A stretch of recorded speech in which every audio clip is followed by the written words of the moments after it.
Hello everyone, and welcome to my Bold and Beautiful Today channel. After Sheila raises the alarm, Luna targets Steffy.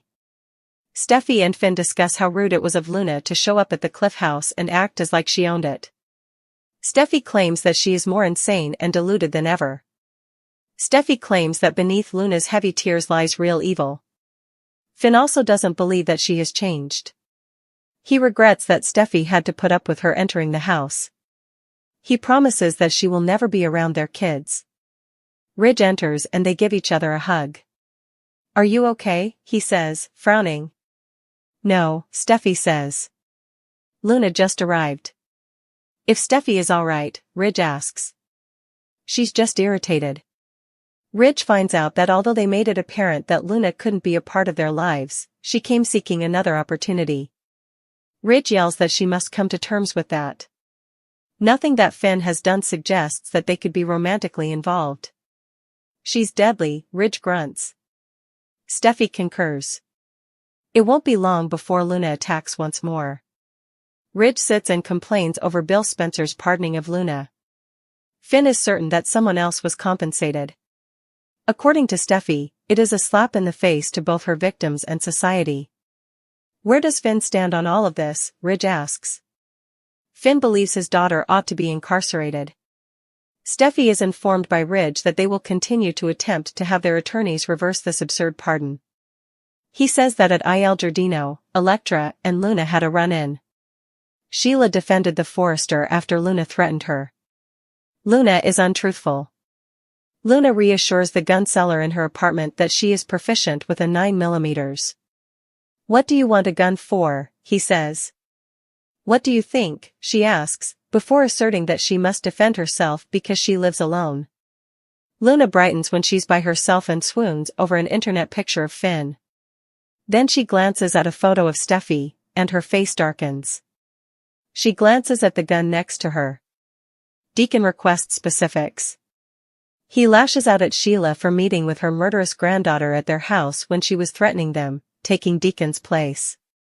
The fact that she did it behind his back is terrible enough, but now Luna is fantasizing about killing Steffy out of anger? "If only you'd listen to me, Steffy," she thinks.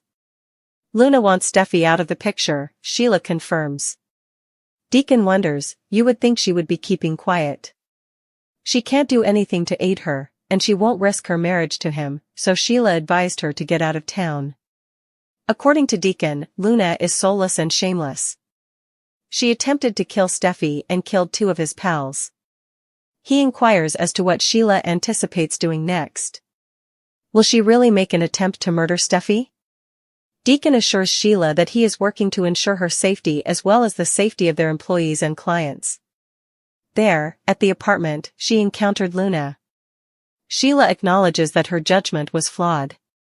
Deacon is incapable of handling secrets. She is concerned about him, especially considering her past behavior. Sheila assures us that she and Luna are not conspiring. Steffy is the wife of her son, and she has no intention of doing anything to harm her or her family. Deacon believes that they must believe what Luna says. Neither Sheila nor he will ever forgive her for kidnapping Tom and Hollis. According to Sheila, she doesn't. She hopes her granddaughter heeded her advice to leave town. Deacon informs his wife that they have more important things to worry about and that he cannot continue to be angry with her.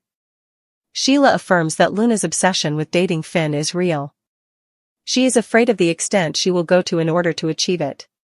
Sheila is asked by Deacon to explain what Luna stated in detail. Sheila informs him that she was angry that she had betrayed her like everyone else and that, if it weren't for Steffy, they would be dating Finn. According to Deacon, she has delusions. She is aware that Sheila can relate to her on some level. Deacon believes she is attempting to wear her down by exploiting her weakness for Finn. Sheila has learned to appreciate Finn and Steffy's wishes, even if she still loves and misses her son. Although she didn't want to hear it, she told Luna this. "Deacon, it's beginning to freak me out. I have no actual idea what Luna will do." According to Sheila, her granddaughter is becoming disconnected from reality. Deacon yells that she took Finn's wife and imprisoned her. According to Sheila, the walls are suddenly closing in on her. She has no one. She has no one to support her. It's a recipe for disaster, according to Deacon, but she has nothing to lose. Sheila gives a nod. She is blaming Steffy rather than accepting responsibility. Steffy makes a promise. Ridge laments that Steffy has coped with everything at the Cliff home and questions what kind of security they need to put in place to protect her. He screams over what could occur the next time. She is hunting.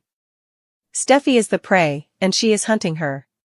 Her craziness has returned. Steffy reassures her father that they will not allow Luna to have any kind of authority over them. Steffy did nothing to deserve this, Ridge moans. Steffy and his family will be protected, Finn promises. Steffy assures her father and Finn that she will not compromise on Luna. Luna aims. Luna paces back and forth in her room while having flashbacks of Steffy calling her a heartless killer and announcing that she will never see Finn again. She remembers yelling that Finn doesn't care about her and doesn't want a life with her, and that she would never have a relationship with him. He is not interested in seeing you. You can't be present. Luna keeps reviewing her interactions with Finn and Steffy. She examines the firearm, approaches it, and takes it in her hands. With a sly half-smile, Luna points it towards Steffy's picture on her laptop and murmurs, "Boom." The silence at the Cliff House was deceptive, like the calm eye of a hurricane poised to return with double the fury. The sun poured into the modern living room, dancing along the sleek surfaces, but the tension in the air rendered the beauty of the setting irrelevant. Steffy Forrester stood by the wide glass window, arms folded tightly across her chest, her jaw clenched, every sinew in her body taut with rage and disbelief.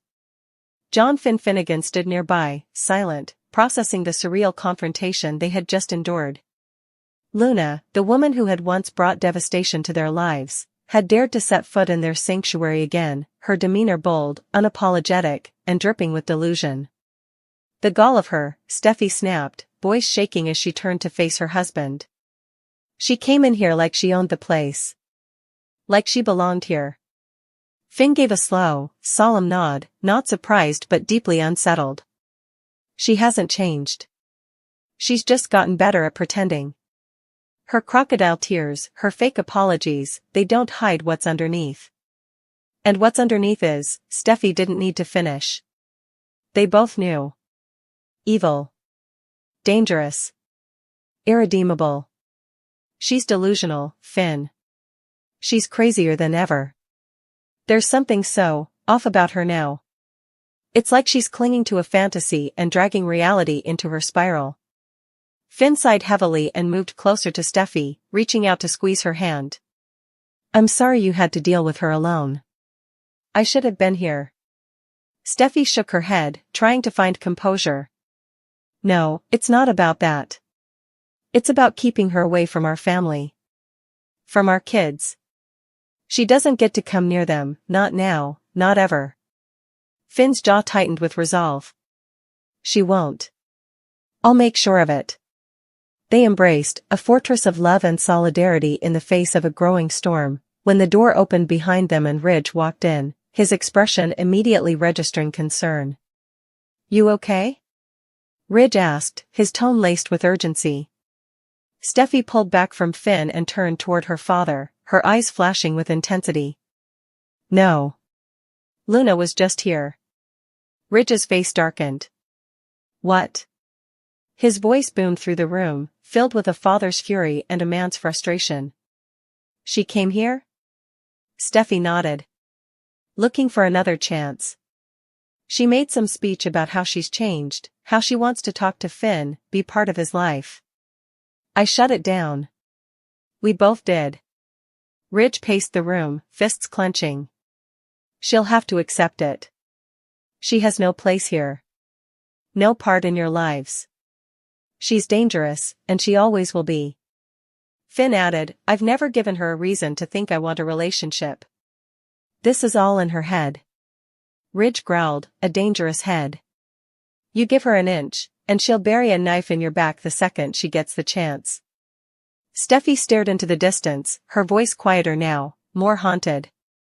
It's only a matter of time before she strikes again. Ridge sat heavily on the couch, his agitation boiling over. Bill Spencer had no right getting her a pardon like that. She should be rotting in prison, not roaming free to terrorize people. Finn crossed his arms. I'm sure he didn't do it alone. Someone got paid off. There's no way that was a legal pardon. Steffi's voice trembled with anger. It's a slap in the face.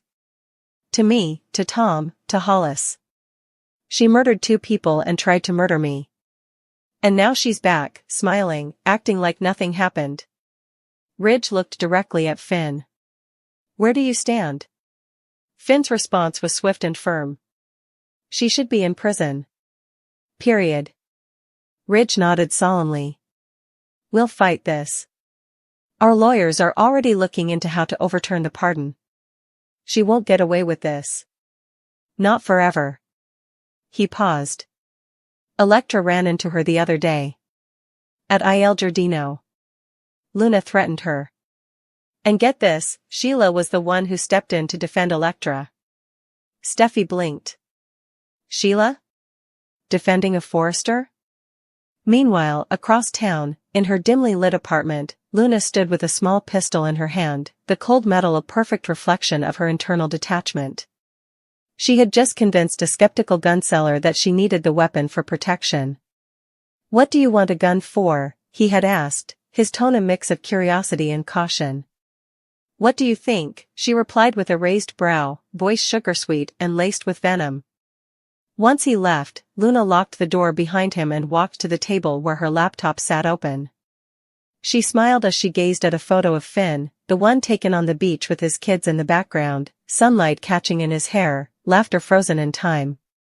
Her smile vanished as she clicked to the next photo, Steffi. The woman who had everything Luna believed was meant for her. The woman who stood between her and Finn. Her face hardened, her expression mutating into something feral. She picked up the gun and held it next to her face as she stared at Steffi's image. Boom, she whispered, her voice icy and disconnected, her fingers caressing the trigger like it was a lifeline to the future she believed was stolen from her. At Deacon's apartment, he was pacing. Angry. Frustrated. Afraid. You brought her here, he barked at Sheila, who stood at the kitchen counter, visibly shaken. In our home? Behind my back? While she was threatening people? Sheila lifted her hands in surrender. I didn't plan it. She just showed up. Deacon glared. And you let her in. You know what she's capable of. You think it's a good idea to give her a safe haven?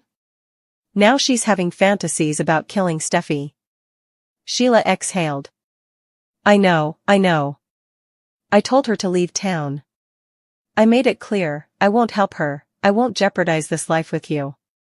But she wouldn't listen. She said if Steffi was out of the way, she and Finn could finally have the life they deserve. Deacon's voice rose. She has no shame. No soul.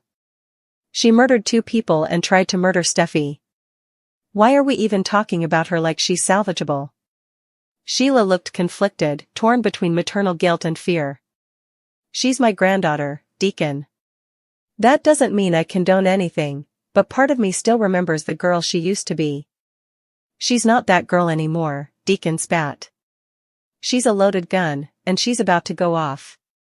You better hope she listened to you and left town. Sheila bit her lip. I don't think she did. Deacon froze. You think she'll try again? Sheila's silence was answer enough. She's obsessed, Deacon. With Finn. She keeps saying if Steffi was gone, Finn would see her for who she really is. Deacon narrowed his eyes. He sees her. We all do. And we all want her as far away as possible. Back at the Cliff House, Ridge was furious. We need more security. Guards, cameras, panic buttons. You hear me? We don't know what she's planning. She could come back. She could be watching right now. Finn wrapped his arm around Steffi. We're already on it. I called the security firm this morning. Ridge's voice cracked. She's hunting you, Steffi. That's what this is. You're the prey. She's completely lost it. Steffi's gaze was unflinching. Then let her come. She doesn't control us. I won't let her make us afraid in our own home. Ridge looked at his daughter with pride and terror. You didn't do anything to deserve this. Finn added, but we're ready. Whatever she tries, she won't get past me. In her apartment, Luna continued to pace. Her mind raced through every confrontation, every insult, every rejection. Steffy calling her a murderer. Finn saying he wanted nothing to do with her. The humiliation, the abandonment, it all fed the growing fire inside her. She sat on the edge of her couch, gun resting beside her. Her fingers trembled as she reached for her phone and opened a picture of Finn and Steffy together, smiling, locked in an embrace. Her face twisted in anguish and fury. She's the one in the way, Luna muttered. She's the reason I lost everything. She stood again, walking to the table where Steffi's face still glowed on her laptop screen. Slowly, deliberately, Luna picked up the gun and pointed it. Her voice was almost inaudible. You took my life from me, Steffy. But I'm taking it back. The tension in the Forrester mansion was as thick as velvet drapes soaked in secrets, and Luna, hands trembling like autumn leaves in a windstorm, paced restlessly in the shadowy corridor just outside the main living room where Steffy stood, unaware, facing the grand portrait that hung over the fireplace, Taylor's brushwork still fresh in every stroke, contemplating her next move in a family saga that had long since unraveled into a labyrinth of betrayals and blurred bloodlines. Luna, whose descent into turmoil had begun the moment she discovered the truth about her parentage, the whispers of connection to Sheila Carter echoing like ghostly lullabies in her dreams, carried with her that night a gun, not out of hatred, but confusion, desperation, and a devastating fear of the power she could not seem to control within herself. A darkness that had begun to seep through the cracks of her once golden composure ever since she'd overheard Steffy vow to expose her secret ties to Sheila at the next board meeting, a move that would surely destroy her standing in the Forrester empire and obliterate whatever trust she had built with RJ, whose love was the only light keeping her anchored to the version of herself she wanted to be. Her fingers curled tightly around the cold metal of the weapon hidden beneath her jacket, and every step she took toward the doorway was weighted with the echoes of past mistakes, not just hers, but those inherited through blood, through whispers passed down in haunted glances and cryptic warnings from her mother, who had long denied Luna's questions about her real father, who had urged her never to seek out Sheila, and now the pieces made sense in the worst possible way, for in trying to avoid becoming Sheila's daughter, she had instead stepped into Sheila's shadow. And just as Luna rounded the threshold into the room, Steffy turned, her eyes wide with recognition and accusation, not fear, because Steffy had always believed herself to be 2 steps ahead of anyone who dared challenge her, especially someone as young and idealistic as Luna. But tonight, Steffy underestimated the storm that was brewing inside the girl, underestimated how quickly heartbreak and identity crisis could turn love into something lethal, and before a word was exchanged,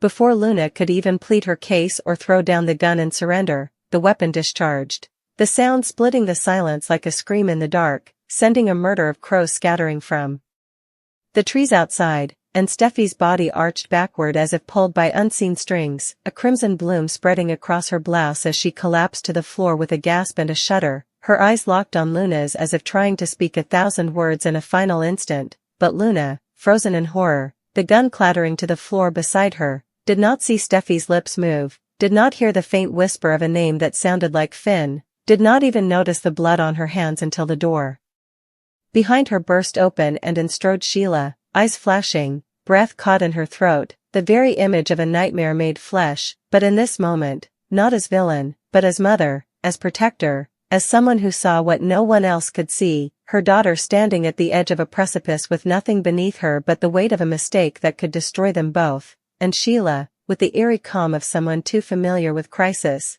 took the gun, wiped the handle with her sleeve, and crouched beside the fallen Steffy just long enough to feel the faint pulse, then rose again, eyes meeting Luna's, her voice low and sharp as a scalpel as she said, "You need to go, now, go and don't look back," and Luna, lips trembling, nodded once before stumbling out into the night, tears carving rivers down her cheeks, while Sheila remained, framed in the doorway like a devil cast in moonlight, cradling the gun as sirens began to wail in the distance, drawing closer with every beat of her haunted heart. When the police arrived, Sheila was waiting, hands raised, words rehearsed, a confession falling from her lips like a well-rehearsed script, the villain role she knew how to play all too well, and despite their skepticism, despite the incredulity etched into every line of Lieutenant Baker's weathered face, the pieces fit well enough. Sheila Carter, finally pushed too far, had lashed out at her longtime nemesis Steffy Forrester, again, and though Finn arrived minutes later, sprinting